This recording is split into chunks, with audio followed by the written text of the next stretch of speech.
안녕하십니까. 최정인 원장입니다. 5장 중성점 접지 방식과 유도장애 하겠습니다.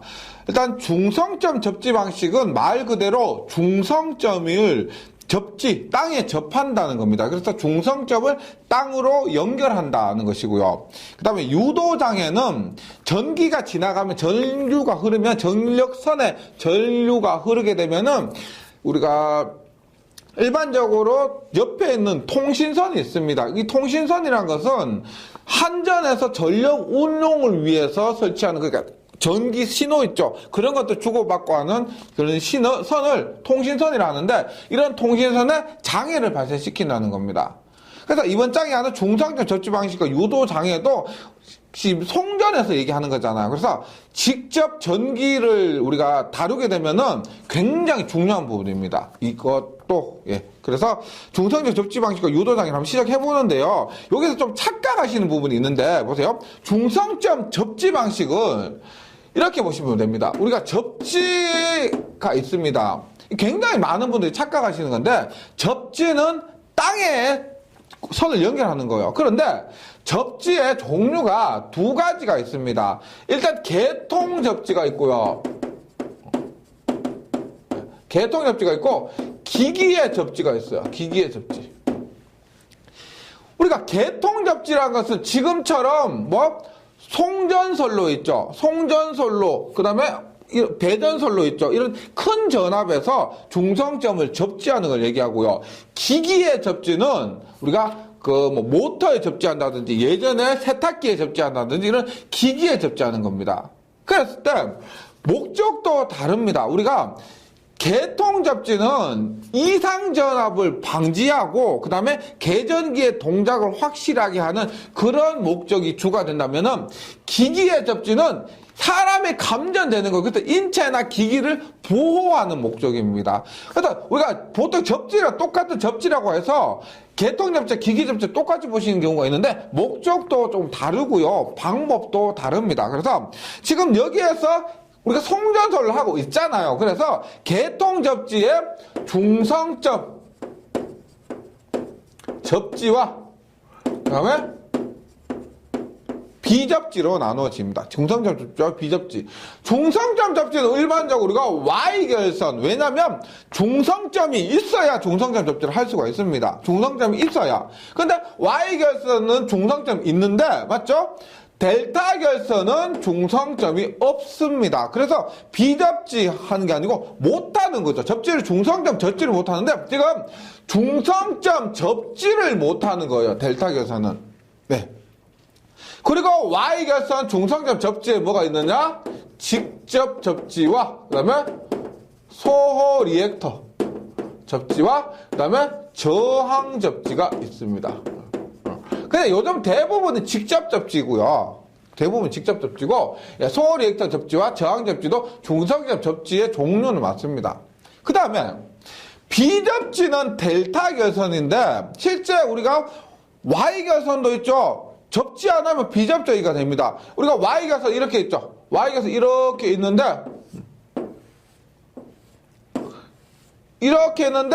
접지를 안 하면은 얘도 비접지예요. 비접지인데, 송전선로에서 이 비접지도 Y결선인데도 접지를 안 하는 경우가 이렇게 있습니다. 그래서 일반적으로 우리가 교재에서 얘기하는 것은 비접지는 델타 결선만 갖고 얘기를 할 겁니다. 하는데 Y결선도 비접지 할 수 있다. 이거는 기억을 해주시고요. 그래서 지금 얘기하는 것은 개통 접지로서 중성점 접지, Y결선에서 중성점 접지, 그 다음에 델타 결선 비접지고, 중성점 접지는 직접 소호 리액터 저항 접지, 이렇게 있다는 겁니다. 그 다음 기기 접지를 하잖아요. 우리가 기기 접지를 하면은 소호 리액터 접지, 저항 접지 이런 얘기를 하는 게 아니고 1종 접지, 2종 접지, 3종 접지, 특 3종 접지, 이렇게 얘기를 합니다. 그래서 이런 것들은 가장 중요한 것이 인체 보호, 기기 보호 이런 것들이고, 여기에는 지금 우리가 이번 장에 얘기하는 것은 이 부분을 얘기한다. 여기서는 지금 중성점 접지의 목적이 있죠. 지금 중성점 접지의 종류 같은 경우는 크게 어렵지 않습니다. 비접지는 접지하지 않는 것에서 접지저항이 무한대예요. 무한대고 델타 결선에서 사용되고, 직접 접지는 뭐냐면 임피던스 직접 연결하기 때문에 임피던스가 거의 0에 가까운 겁니다. 완벽하게 0은 아니고요. 거의 0에 가까운 것이고, 저항 접지는 임피던스가 저항 R이 있는 것이고, 소리액터 접지는 임피던스에 리액터를 연결하는 겁니다. 따라서 JωL은 JXL을 연결하는 것이 소리액터 접지라고 하는 겁니다. 네, 이렇게 하고, 그러니까 중성점 접지의 목적이 있는데, 지금 말씀드렸지만 여기에서는 개통 접지를 얘기하는 거예요. 전력 개통, 발전해서 송전하고 배전까지 하는 그런 개통 접지를 얘기하는 겁니다. 이때 첫 번째 목적이 이상전압의 경갑, 이상전압의 발생을 방지하거나 감소시키는 목적. 그 다음에 전선놈 및 기기의 절연 레벨을 경감시키는 목적. 우리가 이상전압의 발생을 방지해서 절연 레벨을 감소합니다. 그래서 절연은 뭐냐면 돈이거든요. 돈을 경제적으로 할 수 있다는 겁니다. 그다음 보호계정의 신속 확실한 동작. 고장이 발생했을 때 이렇게 접지를 하게 되면은 큰 전류가 흐르고 그에 따른 보호 계전기를 확실하게 동작시킬 수가 있다는 겁니다. 그래서 첫 번째, 두 번째, 세 번째까지는 보통 지금 직접 접지와 관련된 얘기고요. 직접 접지와 관련된 얘기고, 지금 비접지는 접지 못하는 거니까 여기 중성점 접지 목적에 상관 안 되는 거죠. 그 다음에 소호 리액터 접지는 얘는 특별한 경우 왜? 일선 지락 아크 소멸입니다. 일선 지락 전류를 감소시키는 목적으로 이런 그 소호 리액터 접지를 하게 되는데요. 지금 이번 시간에는 지금 이러한 비접지, 직접 접지, 저항 접지, 소호 리액터 접지들에 대해서 자세하게 다뤄본다는 겁니다. 네, 그래서 먼저 비접지 방식 보겠습니다. 비접지. 얘는 우리가 접지를 못하는 것이고요. 대표적으로 델타 결선이라고 봅니다. 델타 결선. 그러면 델타 결선 이렇게 그려요. 선로가 이렇게 있습니다. 그래서 얘는 중성점을 찾을 수가 없기 때문에, 중성점을 하면 이 점인데 맞죠? 공중에 붕 떠있는 이 점을 접지할 수가 없지요. 그래서 비접지라고 하는 겁니다. 비접지라고 하는데, 일단 이 비접지 델타 결선 방식은 저압 33kV 이하 단거리 선로에서만 적용합니다. 보세요. 33kV 이하인데요. 이게 요즘 실제로는 델타 결선 하는 것이 뭐 3.3kV고 6.6kV입니다. 그래서 이 델타 결선, 그리고 단거리요, 단거리. 그래서 장거리 선로와는 어울리지 않습니다. 장거리 송전 선로와는 어울리지 않는다는 겁니다. 네, 이런 특징이 있고요. 그 다음에 다만 얘는 델타 결선은 우리가 회로열에서도 그렇고 전기 기기 시간에도 그렇고 합니다. 뭐라고 하냐면은 얘는 한 대 델타 결선 한 대 고장 시 V결선 운전 가능이다. V결선으로 해서 운전 가능하다. 델타 결선입니다. 델타 결선. 그래서 이때 외우셔야 될 거 출력비. 출력비가 57.7%예요. 이용률이 86.6%. 반드시 외워주셔야 됩니다. 이 부분은 기기도 그렇고 회로에서도 그렇고 충분히 하기 때문에 뭐 세 과목에서 나오기 때문에요. 이 부분은 뭐 반드시 공부만 제대로 하시면 저절로 외워지실 겁니다. 네, 그렇게 보시고, 그 다음에 델타가 선로에 3고조파 미발생이요. 3고조파 미발생. 우리가 회로에서 하는 거에도 델타 결선은 우리가 3고조파가 내부를 이렇게 순환하기 때문에, 선로에 3고조파가 없다는 겁니다. 3고조파가 없어요. 대신에 내부 순환하고요. 그 다음에 Y결선은 선 간에 3고조파 전압이 없다. 그런 내용이 회로 이론에 있습니다. 그래서 우리가 델타 결선 하면 비접지 델타 결선은 선로에 3고조파가 미발생한다. 이런 특징도 있고요. 그 다음에 이것이 중요한데 보세요. 일선 지락사고 시 건전상 전압상승이 루트 300. 일선 지락사고 시. 우리가 송전에서 가장 많이 발생하는 사고가 일선 지락사고입니다. 전체 사고의 80% 이상이에요. 그래서 우리가 사고라고 하잖아요. 그러면 사고라고 하면은 먼저 나온 것이 일선 지락사고여야 돼요. 네. 일선 지락사고 시 건전상 전상 전압 상승이 루트 3배라는 겁니다. 무슨 말이냐면 우리 건전상이 뭘까요? 건전상, 건전한 상입니다. 즉 고장이 나지 않는 상입니다. 지락사고가 발생한 상도 있을 것이고 지락사고가 발생하지 않는 상도 있을 겁니다. 그때 지락사고가 발생하지 않는 상 있죠. A상이 만약 지락사고가 발생했다 그러면 건전상은 뭐다? B상과 C상 얘기합니다. 그래서 우리가 일선 지락사고 A상의 지락사고가 발생했는데 B상과 C상에도 전압상승이 루트 3배가 발생한다는 거예요. 이런 문제가 있습니다. 어떤 거냐면 이렇게 봐요. 보세요. VA가 있어요. VB가 있습니다. VC가 있어요. 이렇게 됐을 때 우리가 지락사고가 발생하잖아요. 그러면은 이렇게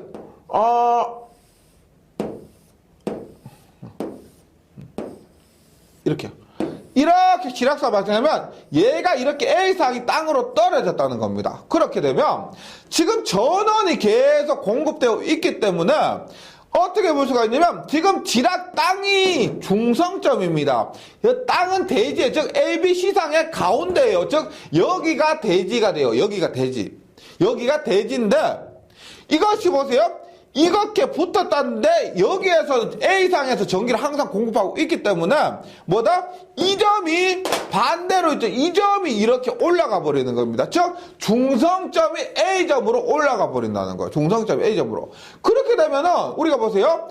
B상과 C상의 대지전압이 이렇게 되었었는데 중성점 이렇게 올라가 버리니까 B상의 대지전압 이렇게 C상의 대지전압도 이렇게 변해버린다는 겁니다. 즉 이것보다 이 값이 얼마가 된다? 루트 3배가 된다는 겁니다. 루트 3배. 그 말이에요. 그래서 일선 지락사고 시 건전상 고장나지 않은 B상이나 C상의 대지전압이 평소보다 루트 3배가 되는 겁니다. 그런데 있죠. 루트 3배까지만 되면 괜찮은데 여기에 이렇게 뭐가 있다? 작용정전 용량이 있죠. 작용정전 용량에 의한 충전 전하들이 있습니다. 이런 충전 전하 때문에 루트 3배가 아니고 우리 최대 6배까지 발생하는 겁니다. 그래서 여기에서 우리가 보세요. 처음에 제가 비접지 할 때 뭐라고 그랬어요? 비접지는 낮은 전압바에서 밖에 사용 못합니다. 즉 3.3kg 보통 우리 3.3kg, 6.6kg에만 사용한다고 그랬어요. 왜 그러냐면 지락 사고 발생했을 때 가만히 있던 상의 전압 상승이 루트 3배에서 최대 6배가 된다는 겁니다. 왜 문제가 되느냐면은 내가 보세요. 절연을 합니다. 절연을 보세요. 만약에 3300V가 될 줄 알고 절연을 해요. 그만큼은 절연합니다. 근데 지락사고가 발생해버리니까 델타 계산에서 지락사고가 발생해버리니까 이놈이 6배에서 20000V까지 상승해버리더라는 거예요. 그럼 지락사고 한번 발생해서 20000V 걸려서 호설로 변압기 홀레당 다 타버리면은 큰일 나는 겁니다. 맞죠? 문제가 심각해지기 때문에 이렇게 하면은 20000V까지 절연을 해야 돼요. 즉 지락사고 발생하면 20000V까지 오를 수 있으니까 야 이거는 큰일 나겠다. 20000V까지 절연해야 되기 때문에. 근데 사용하는 거는 요만큼밖에 안 되는데 절연하는데 그 비용이 100보다 100배 더 커져버려. 절연하는 비용이 20000V까지 해버리니까 문제가 심각하다는 겁니다. 그래서 3.3kg까지는 그래도 괜찮은데 6.6kg까지는 괜찮은데 그 전압이 높아지잖아요. 22,900에 만약에 15만 4천이 돼버렸다. 그런 곳에서는 사용할 수가 없습니다. 택도 없다는 거죠. 요거는 괜찮아요. 예를 드는 것이고요. 이런 원인에 의해서 우리가 비접지는 낮은 전압에서만 사용할 수가 있다는 겁니다. 그래서 이것에 의해서 이것 때문에 뭐가 한다? 이중 고장 발생 가능성이 높다. 뭐다? 지락사고만 발생을 했지만은 지락사고 등에 의해서 전압상승이 높아지다 보니까 전압상승이 높아졌죠? 그러니까 B상이나 C상, 가만히 있던 B상이나 C상 전위상승 때문에 이런 문제가 발생할 수가 있다는 겁니다. 그래서 그것은 이중고장이라고 합니다. 이중고장 발생 확률이 상승한다. 절연 파괴에 의해서. 이런 거고. 그리고 기기의 절연 수준을 높아야 된다. 이러한 것 때문에 기기의 수준을 높여야 한다. 기기의 절연이에요, 절연. 네, 절연. 이게 돈이 많이 드는 겁니다. 절연하려면. 그래서 이 수준을 높여야 된다는 겁니다. 그 다음에, 앞에 이런 거 있었죠. 델타 결선은 우리가 단거리 송전선로에서만 적용할 수가 있습니다. 단거리에서만요. 이것은 왜 그러냐면은, 지금 제가 교재에 넣어놓지 않았는데, 이런 원인이 이렇게 됐어요. 보세요. 델타 결선 이렇게 합니다.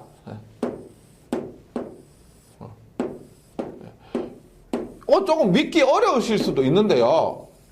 보세요. 델타 결선 합니다. 이렇게 했을 때, 여기에, 보세요. 만약에, 여기에 아시겠지만, 작용정전 용량이 존재하고 있습니다. 작용정전 용량 CS가 존재하고 있습니다. 이때, 가장 많이 발생하는 사고, 지락사고가 이렇게 발생해요. 지락사고 발생하면, 앞에 했죠? 지락사고 발생하면, 지락전류가 흐르게 됩니다. 지락전류가요. 지락전류 흐르는데, 이게, 보세요. 이 대지정전 용량이라는 게, 이 작용정전 용량이 뭐예요? 작용정전 용량이라는 것은, 선로와 대지 사이에 한 상당 작용하는 용량입니다. 즉, 여기에 선과 대지 사이에 전압이 크다 보니까 전하가 플러스 마이너스 이렇게 혹은 플러스 마이너스 이렇게 축적되어 있다는 거예요. 이 정전 용량이 있다는 자체가. 그러면 전하가 이렇게 축적되어 있기 때문에 지락전류가 이렇게 발생하면 얘가 이렇게 공기 중이지만 정전 용량이 있다는 사실에 의해서 이렇게 선로로 지락전류가 흘러버린다는 겁니다. 즉 지락전류가 발생한다는 거예요. 그럼 보세요.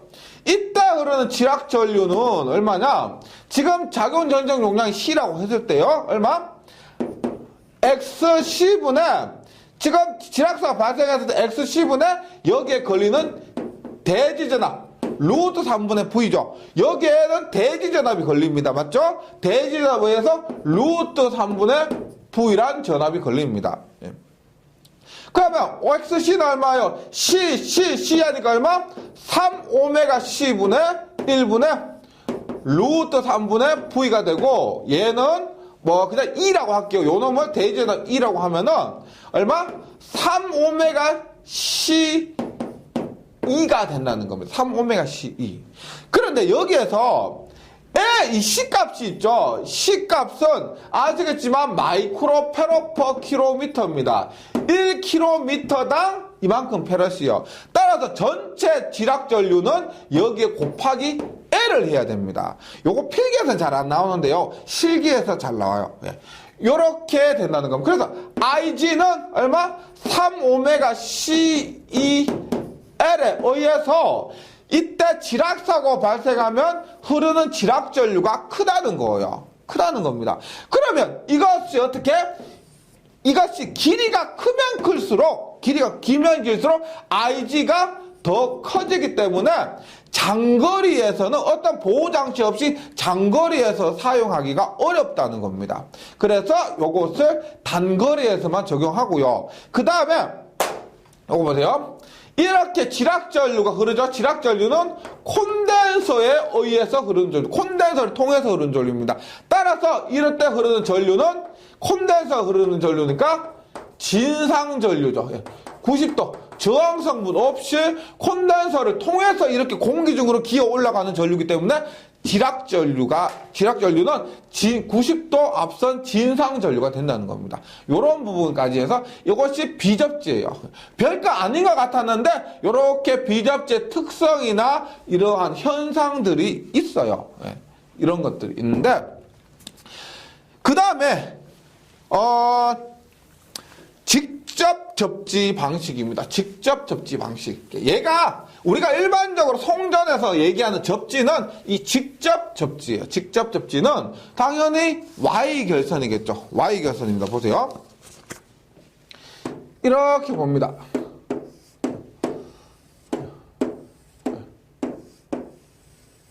대지가 이렇게 있어요. 대지가 이렇게 있습니다. 물론 여기도 정전 용량이 있을 겁니다. 작용 정적 용량이 있습니다. 요거 작용 정적 용량 2장에서 했었어요. 이렇게 했는데 보세요. 직접 접지란 말은 이렇게 중성점에서 접지를 이렇게 했다는 겁니다. 이렇게 했다는 거예요. 그렇게 했을 때 가장 많이 발생하는 사고 뭐다? 일선 지락 사고입니다. 일선 지락 사고가 이렇게 발생했어요. 이렇게 했을 때 어떤 현상이 있느냐? 요거 보세요. 지금 제가 직접 접지를 할게요. 직접 접지.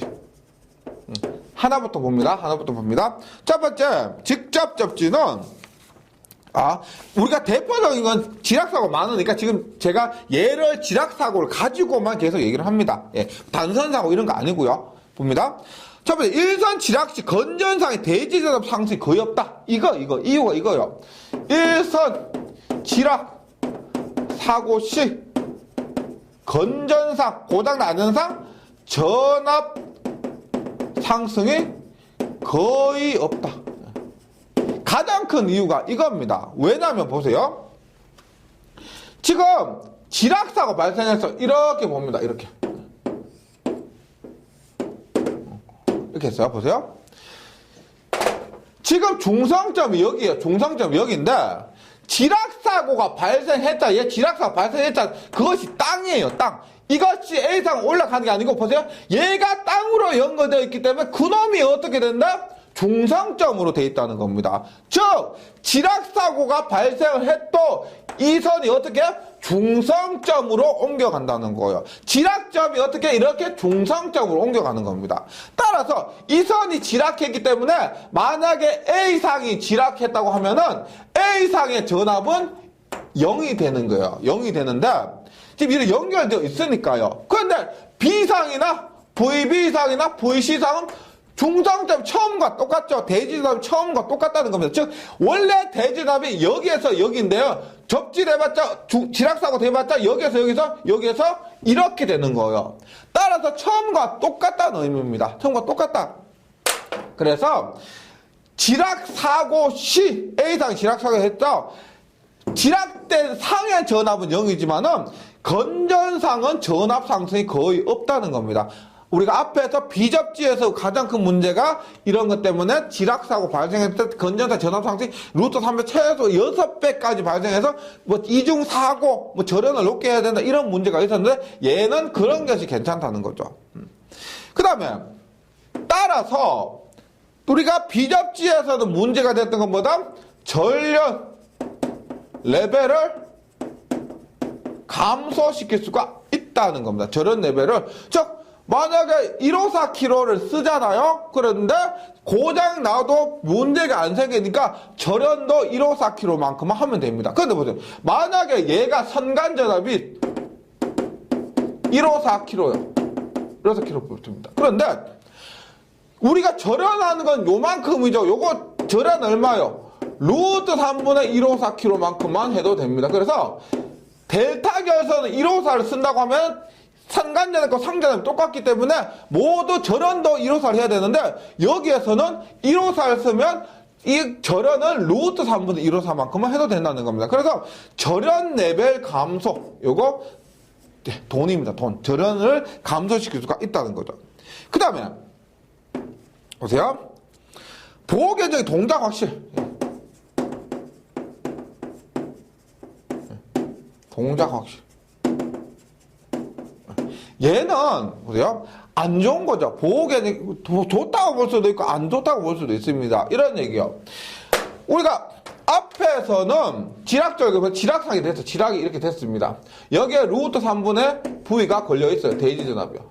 루트 3분의 V가 걸려 있는데 우리가 비접지에서 어떻게 해서 얘가 정전 용량을 통해서 이렇게 전류가 흘렀잖아요. 맞죠? 그런데 지금 접지가 되어 있으니까 여기에는 이렇게 하는 공기 중입니다. 따라서 XC가 굉장히 커요. 그 큰 리액턴스를 뚫고 겨우겨우 올라가는 건데, 지금 직접 접지는 이렇게 왔죠? 이렇게 콘덴서 타고 공기 중으로 올라갈 것이죠? 접지선 타고 올라갈 것이죠? 즉, 이렇게 접지선 타고 올라가지, 이렇게는 안 간다는 겁니다. 맞죠? 그래서 이렇게 이쪽으로 정전용 타고 가지 않고 접지선을 통해서 올라가기 때문에 그 지락 전류가, 즉 IG가 굉장히 커요. 지락 전류가 큽니다. 따라서 지락 전류가 크기 때문에 이 지락선에 여기에 계전기를 하나 둬요. 뭐 지락 계전기 같은 거 있죠. 지락 전류가 흐르면은 동작하는 계전기를 두면은 이거 동작 전류, 지락 전류가 굉장히 크니까 계전기 동작도 굉장히 잘한다는 겁니다. 만약에 고장 전류가 적잖아요. 그러면은 고장 전류가 비실비실하면 얘가 고장인가 아닌가 판단하기도 어렵습니다. 그런데 이 직접 접지 같은 경우는 지락 전류가 굉장히 크기 때문에 계전기 동작이 확실하다 하는 겁니다. 계전기 동작을 확실하게 할 수 있다. 그러니까 이거 지락 전류가 큰 것은, 지락사고 발생했죠? 지락 전류가 큰 것은 얘는 문제예요. 문제 안 좋은 건데, 보호계전기 동작이 확실하다. 이것은 장점이 되는 겁니다. 네, 요건 단점이지만 이것은 장점이 되는 거예요. 지락 전류가 크다. 그래서 단점이지만 보호계전기 동작이 확실하게 할 수 있기 때문에 이것은 장점입니다.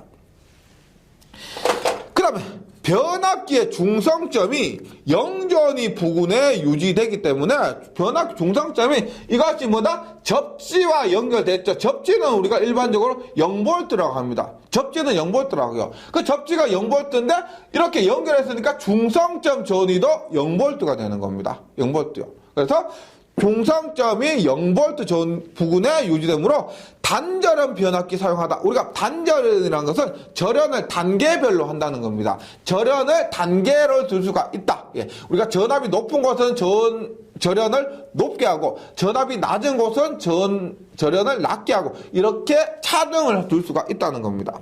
단절연 변압기 사용하다. 가능하다. 그 다음에 요거 쓸게요. 네.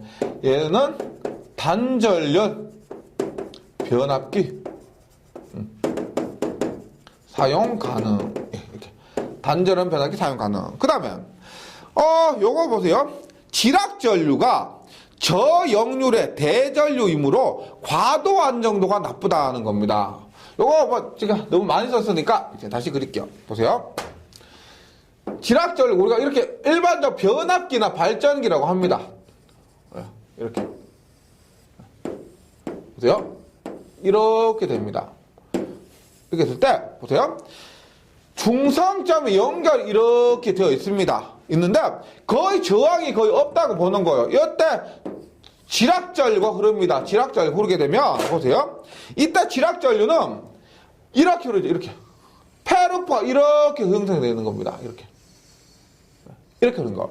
여기에 E에 의해서 지락전류가 이렇게 흐릅니다. 그러면 여기에서 유일하게 IG가 어떻게 돼요? 이 변압기의 리액턴스 X분의 E 이렇게 되는데, 따라서 이 X는 L에 의한, 변압기에 있는 L에 의한 성분이 L 성분이에요. 따라서 저항 성분 거의 없고 L 성분은 있다고 하면 얘는 저역률이 됩니다. 역률이 굉장히 낮다는 거예요. 역률이 굉장히 낮다.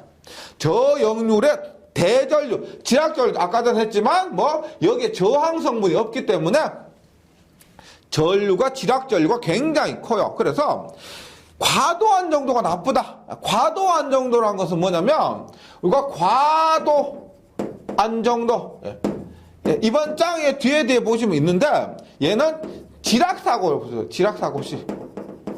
지락사고 가장 대표적인 사고입니다. 그래서 지락사고 나면은 전압이 이렇게 변해요. 이럴 때 지락사고 시 송전 능력, 전력을 얼마나 보낼 수 있느냐, 그런 것들 얘기합니다. 그런데 어떤 접지는 지락사고가 나더라도 이 지락전류가, 이 IG가 작으면은, 지락전류가 작으면, 고단전류가 작으면 이것을 통전은 가능합니다. 그런데 이 직접 접지 같은 경우는 이 지락절구 굉장히 크죠.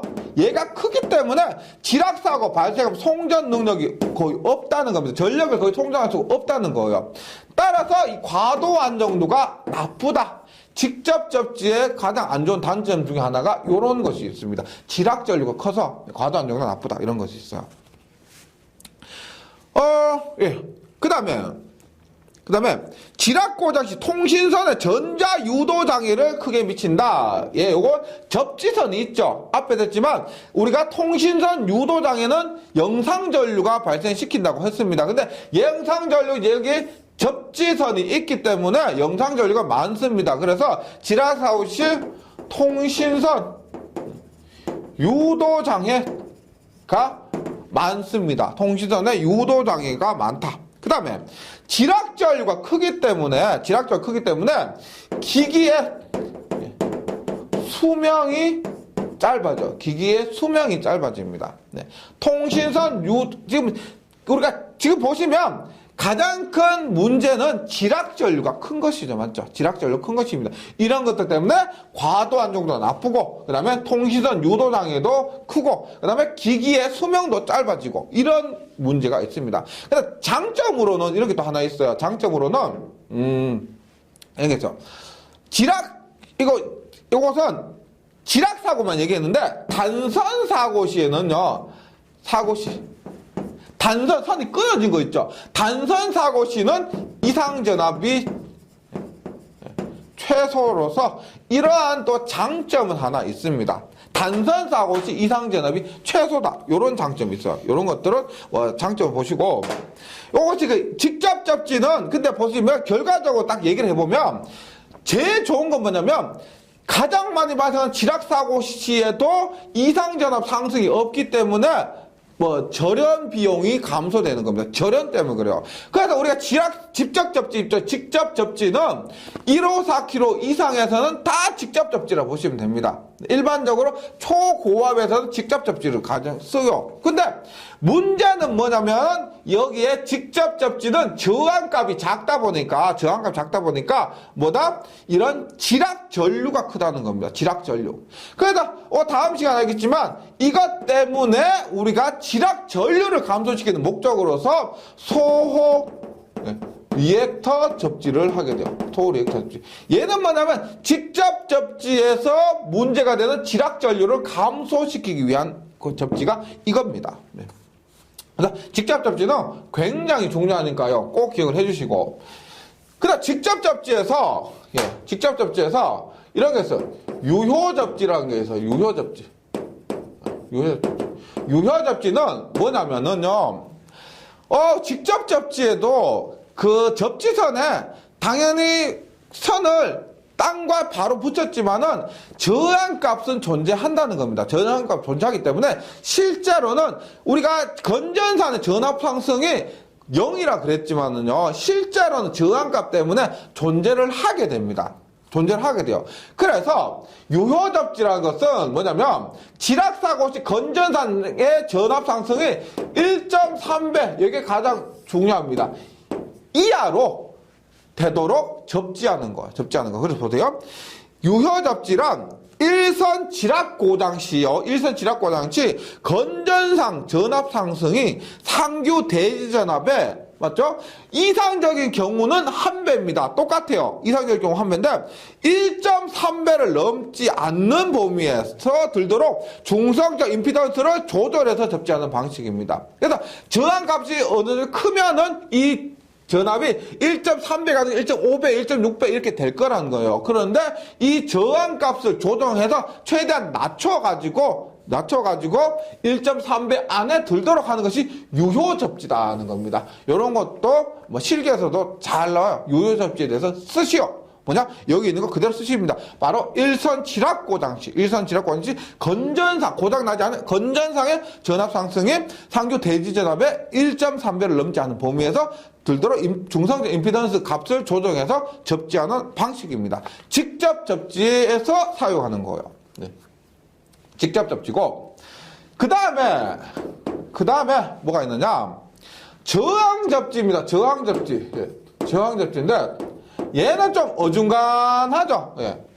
이것도 아니고 저것도 아니고 보세요. 중성점의 저항은 접지하기 때문에 얘가 접지는 맞습니다. 이렇게. 접지는 맞는데 문제가 뭐였냐면 앞에서 지락사고 발생했을 때요. 앞에서 발생했을 때 중성점 이렇게 하니까 이때 이렇게 전류가 흐르다 보니까 IG가 굉장히 큰 문제가 있습니다. IG가 굉장히 큰 문제가 있어요. 그러니까 이것을 방지하기 위해서 여기에 저항을 주는 거예요. 저항. 선만 연결하는 것이 아니고 저항값을 일정한 저항값을 주는 겁니다. 그런데 이 저항값이 작으면은 직접 접지와 비슷하고요.